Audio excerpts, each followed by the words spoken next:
Цивил медија. Видете, македонското општество е,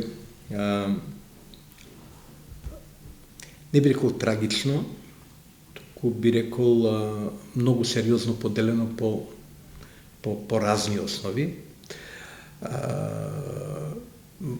Во нашето општество има, нели, како во секој друго, богати и сиромашни луѓе, има леви и десни, има религиозни поделби, има разни етнички групи, така што во таа смисла македонското општество е едно прилично комплицирано, сложено општество, така од секогаш.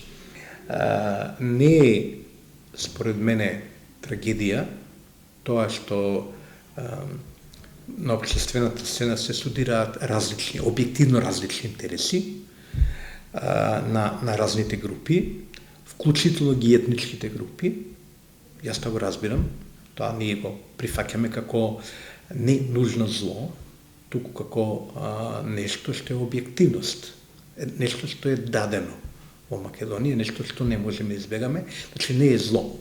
Студираат на тој тип на интереси, зло е кога општеството не е доволно организирано, институционализирано, цивилизирано, да тој судир се одвива во рамките на институциите. Тогаш добиваме изблици на национализам, на шовинизам, тогаш добиваме прво тивка, латентна агресија, понекогаш гласна, добиваме конфликти судири, а во нашата историја, за жал, во овие 30 години дори имавме една релативно кратка, но прилично валкана војна по основ имено на национализам.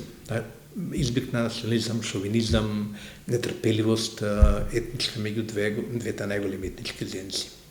Според тоа мислам дека ние уште долго време ќе се соочуваме со овие проблеми, со национализмот во сите сфери. Тој избива буквално секојдневно, таму кај што не очекувате да избие. Понекогаш тоа е и природно, како да ви кажам, понекогаш тоа е нешто што и треба да се очекува. Погледнете ги модерните европски општества, каде што по последните, например, европски избори имаме сигнали дека повторно доаѓаме до доминација на екстремните политички групации и од десниот и од левиот агол на политичкиот спектар. Тоа значи дека ние ако Европа се соочува со проблеми, цивилизирана Европа, и ние ќе се соочуваме со овие проблеми. Вистинското прашање е како ние ги менаџираме проблемите, како успеваме со нив да се справиме. Има, според моето мислење, Македонија една сериозна и правна рамка и сериозно политичко искуство. Јас го нарекувам едно генерално политичко искуство, кое веќе станува дел од нашата, како да кажем, политичка пракса. Значи има некои узанси, правила на игра, кои ни помагаат да ги менаџираме овие разлики и нивното спротивставување да се одвива на цивилизиран начин и да не ја загрозува стабилноста и безбедноста на земјата.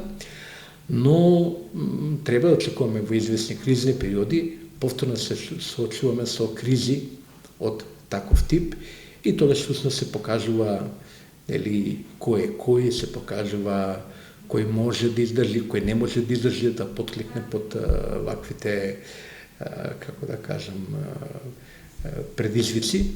Така што, велам, имаме потенцијал како општество, имаме нешто сработено во овие 30 на години и многу глупости направено, но и некои паметни работи.